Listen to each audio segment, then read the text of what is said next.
Hi everybody, welcome to honey stories. నేను మీ లక్ష్మి. ఎరగంట హస్బెండ్ 56 ఎపిసోడ్ ఫ్రెండ్స్. మొహం వేలాడేసుకుని వచ్చిన అభిని చూసి మనసులో నవ్వుకుంటూ డిన్నర్ చేయకుండా ఎక్కడికి వెళ్ళావరా అని అడిగారు ఆన్సర్ చేయకుండా వెళ్తుంటే కన్నారా వడ్డిస్తా అంది సురేఖ. ఆకలి లేదు మామ్ అని స్పీడ్గా వెళ్ళిపోయాడు అభి. అయోమయంగా చూసింది సురేఖ. ఎందుకు అంత వింతగా చూస్తావు అని. వెళ్ళి పంచుడు అని కసిరారు ఆనంద్ కోపంగా చూస్తూ. మీకు రోజు రోజుకి శాడిజం బాగా పెరిగిపోతుందండి. అరే చూస్తేనే తప్ప మీరు మీ అతి అంటూ తిట్టుకుంది సురేఖ.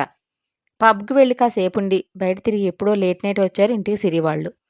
జ్వరం వచ్చిన పిల్లని అలాగైనా తిప్పేది అని అరిచింది పాలు కల్పిస్తూ హేమ. ఎవరికి జ్వరం? దీనికా? అదంతా దొంగ ఫేవర్. అభిబ్రోని ఆడుకునే కన్నింగే మామ్, నువ్వు అలాంటి వాటిని కేర్ చేయకూడదు అన్నాడు పళ్ళుకిలిస్తూ సన్ని. యూ దొంగ రాసుకెళ్ళి, నాది దొంగ ఫేవరా అని పిల్లోతో కొడుతూ చంపేస్తా ఎదవా. అక్కడ ఉంది అభిరామ్. మనం గేమ్ ఆడక్కర్లేదురా, ఆయన అన్ని గేమ్స్ ఆడతారు అంది కుమ్ముతూ సిరి. ఎందుకే అంత ఇన్నోసెంట్ పర్సన్ ఆడిపోసుకుంటావు, పాపం తగులుతుందే కుళ్ళుబోతు అంటూ రెచ్చగొట్టాడు సన్ని. ఆయన గారు ఇన్నోసెంటా? ఏ నువ్వంతా అమూల్ బేబీవా దొంగ సచ్చినోడా అంటూ జుట్టు పట్టుకుని లాగేసింది సిరి. బాబోయ్ లకలక చంద్రముఖి వచ్చేసింది అంటూ పరుగు తీశాడు సన్ని నవ్వుతూ చూస్తూ. టాబ్లెట్ వేసుకోరా బంగారం, లేట్ అయింది, నిద్రపో అన్నారు రవీంద్ర. వెళుతున్న సిరిని చూసి బంగారం మీ ఆయన వచ్చాడు నీకోసం అంది నవ్వుతూ హేమ.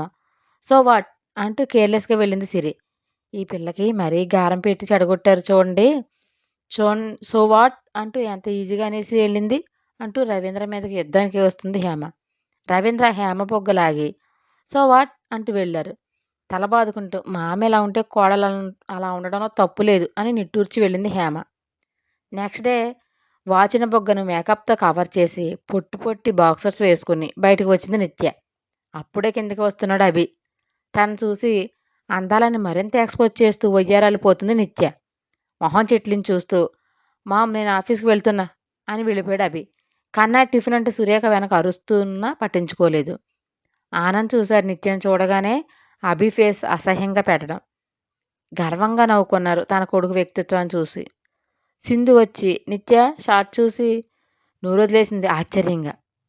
సోఫాలో కూర్చుని టీవీ రిమోట్ని బుడబొక్కలో డబ్బా ఆడించినట్లు ఆడిస్తూ కాళ్ళు ఊపుతూ టీవీ చూస్తుంది నిత్య. కోపంగా వచ్చి ఏంటా డ్రెస్సు చిరాగ్గా అంది సింధు. నా డ్రెస్కి ఏమైంది అంటూ నిర్లక్ష్యంగా ఆన్సర్ ఇచ్చింది నిత్య. చూడు ఎలాంటి పగటి వేషాలు మీ ఇంటి వెళ్ళాక వేసుకో, ఇక్కడ కాదు, వెళ్ళి డ్రెస్ మార్చుకో అంటూ అరిచింది సింధు. బుడబుడ దొక్కలు తీయడం స్టార్ట్ చేసి రాగం సౌండ్ పెంచి ముక్కు చీదింది నిత్య. కిచెన్ నుండి వచ్చి ఎందుకు ఏడుస్తున్నావు నిత్య అని అడిగింది కంగారుగా సురేఖ. అత్త అంటే ఆవిడ నా హత్తుకుపోయి నేను ఇక్కడ ఉండడం సింధుకి ఇష్టం లేదు అని ముక్కు ఎగపీల్చి నన్ను ఎప్పుడు ఏదో ఒకటి అంటూ హీనంగా చూస్తుంది అని డ్రామా స్టార్ట్ చేసింది నిత్య. రేఖ ఊరడిస్తూ సింధు ఏంటది అని గట్టిగా కేక వేసింది.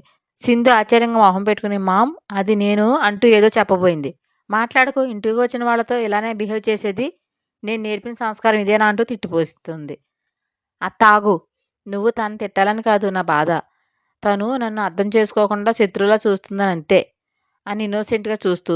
నాకు తనంటే చాలా ఇష్టం అత్త, నాకు మన ఊళ్ళో కూడా పెద్ద ఫ్రెండ్స్ లేరు, డాడీ సంగతి నీకు తెలుసు కదా, అందుకే నాతో ఎవరూ కలవరు అని వెక్కిళ్ళు పెట్టి సింధుతో ఫ్రెండ్షిప్ చేయాలని నాకు ఆశగా ఉంది, తానేమో నాతో చిన్న మాట కూడా మాట్లాడడానికి ఇష్టపడదు, అందుకే ఏడుపు వచ్చింది నాకు ఇక్కడ, తను తప్పిస్తే ఎవరు తెలుసు అంటూ ఎమోషనల్ డ్రామా ప్లే చేస్తూ మహానటిలా ఇరగదీసింది నిత్య. రేఖ ఆ పర్ఫార్మెన్స్కి ఫ్లాట్ అయి చిన్నగా నవ్వుతూ పిచ్చిపిల్ల దీనికి ఏడుస్తారా, సింధు నీతో స్నేహం చేస్తుంది, తనకు కొత్త వాళ్ళతో త్వరగా కలవలేదు, అందుకే నిన్ను అవాయిడ్ చేసింది, బాధపడకు, వెళ్ళు రెడీ అవ్వు, కాలేజీకి టైం అవుతుంది అన్నది. అయ్యో రేఖ ఆంటీ, నిన్ను ఆనంద్ అంకుల్ చేతుల నుండి నువ్వు ఎవ్వరూ కాపాడలేరు, చింతబరికే అంట. కళ్ళు తుడుచుకుని సారీ సింధు అని వెళుతూ పెదవిని చివర వంచి ఈవిల్ స్మైల్ ఇస్తూ వెళ్ళింది నిత్య. సింధుకు మతిపోయింది. వెళ్తున్న నిత్యం చూసి ఏం డ్రామాలు ఆడుతున్నావే, నీ గేమ్కి మా మామ పడిపోతుందేమో, నేను కాదు అనుకుని ఏసడించుకుంటూ వెళ్ళింది. అభి ఆఫీస్కి వెళ్ళాడు. గగన్ వచ్చాడు. హాయ్, నా పేరు గగన్, ఇక్కడ నా జిగిరి దోస్త్ అభి అనే యారగంట ఉంటాడు, మీకు తెలుసా అని డ్రామాటిక్గా అన్నాడు. రే అన్నా చెల్లికి డ్రామాలు ఎక్కువయ్యాయి, ఇద్దరికి పగిలిపోతుంది నాకు కానీ కాకరేగితే అన్నాడు సీరియస్గా అభి. అబ్బచా, నువ్వేనా లేక నీ చెల్లిని కూడా వేసుకుని వస్తావా పగలగొట్టడానికి? ఏంటి వేటకారమా? అవి కాదు, గుంటూరు కారం. అయితే ఏంటి బే, ఏం చేస్తావు చెప్పు అంటూ మీదకు వెళ్ళాడు గగన్. ఏరా దారిలో ఏమైనా పిచ్చకాయలు తినొచ్చావా? పిచ్చి పిచ్చగా గొంతులేస్తున్నావు అని ఎగాదిగా చూశాడు అభి. హిహి, నీలాంటి తలతిక్క ఫ్రెండ్స్ ఉంటే నిజంగానే మచ్చాలిస్తుంది అంటూ ఒక్కటి పీకాడు గగన్. ఆవ్ అంటూ రుద్దుకుని నీ అంటూ లేచి గగన్ మెడ గట్టిగా పట్టుకుని సోఫాలో పడేసి పక్కనే కూర్చుని ఏంటి గరం గరం చేయాల పొగలు కక్కుతున్నావు? నీ చెల్లి నల్లి మోసేసిందా అంటూ నొసలేగవేశాడు అభి. పోరా ఈడియట్ అంటూ తోసి క్రాఫ్ట్స్ సర్చ్ చేసుకుంటూ లేచి కూర్చుని వలసి వచ్చిన మగువను చులకన చేస్తే నీ చెయ్యి దాటితే అప్పుడు తెలుస్తుంది దాని విలువ. దానికోసం ఏడ్చినా దొరకదు అన్నాడు కోపంగా గగన్. రే తనంటే నాకు చులకనేంట్రా రాస్కెల్, అదంటే నాకు ప్రాణం అన్నాడు బాధగా. ఓ అబ్బో ఏం చెప్పాడండి, విన్నారా నగరవారసులారా అంటూ కొక్కరించాడు గగన్. షో దేవుడా డ్రామాజీ ఆపరా, చూడలేక చస్తున్నా అన్నాడు అభి. ఏదైనా అంటే నరాలు తెంచుకుంటావు కానీ అందులో మ్యాటర్ బుర్రకి ఎక్కించుకోవు అని విసుక్కుంటూ. అసలు నీ టెండర్ కోడ్స్ ఆ బట్లర్ యాదవ కళ్యాణ్ గడికి ఎలా తెలిసాయో నీ మందబుద్ధి బుర్రకు అర్థమయ్యి సచ్చిందా ఎప్పటికైనా అని దెప్పుతూ.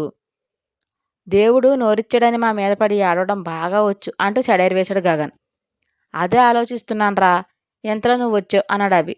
నువ్వు చించుతూనే ఉండు, పుణ్యకాలం కాస్త హరి అంటుంది అని ఫోన్ చేసి రే వాడిని తీసుకురండి అన్నాడు గగన్. ఇద్దరు వ్యక్తులు ఆఫీస్ ఫీని తీసుకొచ్చారు. వాడికి అప్పటికే దరువు పడిపోయింది. ఒళ్ళంతా వాచిపోయి బొగ్గలు బూరెల్లా ఉబ్బిపోయాయి. అభిని చూడగానే గజగజ వణికిపోయాడు ప్యూన్. అభి అయోమయంగా చూశాడు. ఏంటి తింగర చూపులు చూస్తున్నావు, ఇంకా మ్యాటర్ అర్థం కాలేదా అని ప్రశ్నించి వీడే నీ టెండర్ కోడ్స్ని ఆ కళ్యాణ్కి అందజేశాడు అన్నాడు గగన్. వాట్ అంటూ కీచుగా అరిచాడు షాకింగ్ అభి. ఎస్ వీడే. ఏరా చెప్పరా అన్నాడు ఉరిమి చూస్తూ గగన్. ఫ్యూన్ గుటకలు మింగుతూ చూశాడు నోరు తెరవకుండా. రే మళ్ళీ వాయించండి రా, అప్పుడు నోరు చక్కగా తెరుస్తాడు అన్నాడు గగన్. వద్దు వద్దు చెప్తానని తల నేలమటానికి దింపి మీరు వాడిని కార్బన్ పేపర్ని తీసుకెళ్లి కళ్యాణ్కి ఇచ్చాను అన్నాడు ఫ్యూన్. అభి ఫ్యూజులు ఎగిరిపోయి వాడు చెప్పింది వినగానే. అంతలో కోపం సర్రు నెగతన్ని ఫోర్స్గా లేచి చెల్లుని ఒకటి పీకాడు. వాడి దెబ్బకు ఫ్లోర్ ముద్దాడి ఎదురు పళ్ళు రాలగొట్టుకున్నాడు. యూ అంటూ లేపి మళ్ళీ కొడుతుంటే గగన్ని ఆపి కొట్టకు చేస్తాడు, వీడితో రవీంద్ర మామకు పని ఉందంట అని రే తీసుకుపోయి మా మామకు అప్పగించండి జాగ్రత్త, వీడితోనే ఆ కళ్యాణ్ గారిని కొవ్వు అణచాలి అన్నాడు కోపంగా గగన్. ఓకే సార్ అని ఫ్యూన్ పెడరెక్కలు విరిచి కట్టి తీసుకెళ్లారు. తల పట్టుకుని సోఫాలో కూలబడ్డాడు అభి భుజం తడుతూ. కూల్, బిజినెస్ అంటేనే ఎత్తులకు పై ఎత్తులు, కుళ్ళు కుతంత్రాలు, అలాంటి వాటికి మన మైండ్ అలవాటు పడకపోయినా ఆ కళ్యాణ్ లాంటి అదలకు ఈజీగా అలవాటుతాయి. వాడు ఎంత తెలివిగా నువ్వు వాడిన కార్బన్ పేపర్తో టెండర్ కోడ్ ఈజీ గెస్ చేశాడు.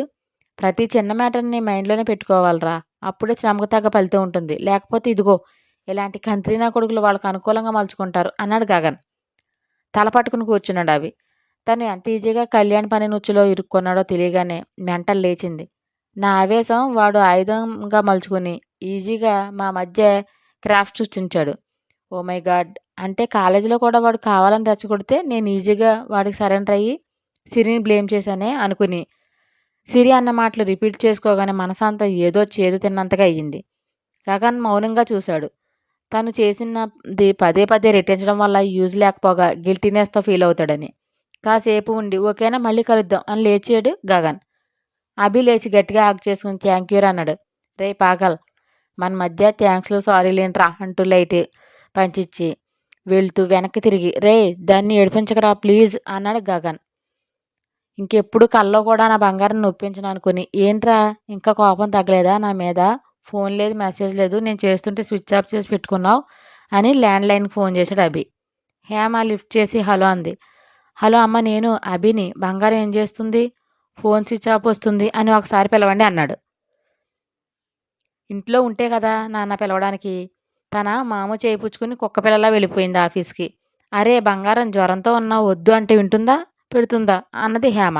వాట్ జ్వరమా, ఎప్పటి నుండి అని కంగారు పడ్డాడు అభి. నా స్టోరీ మీకు నచ్చినట్లయితే ఒక లైక్ ఇచ్చి కామెంట్ చేయండి. ప్లీజ్ షేర్ అండ్ సబ్స్క్రైబ్ చేయండి బడ్డీస్.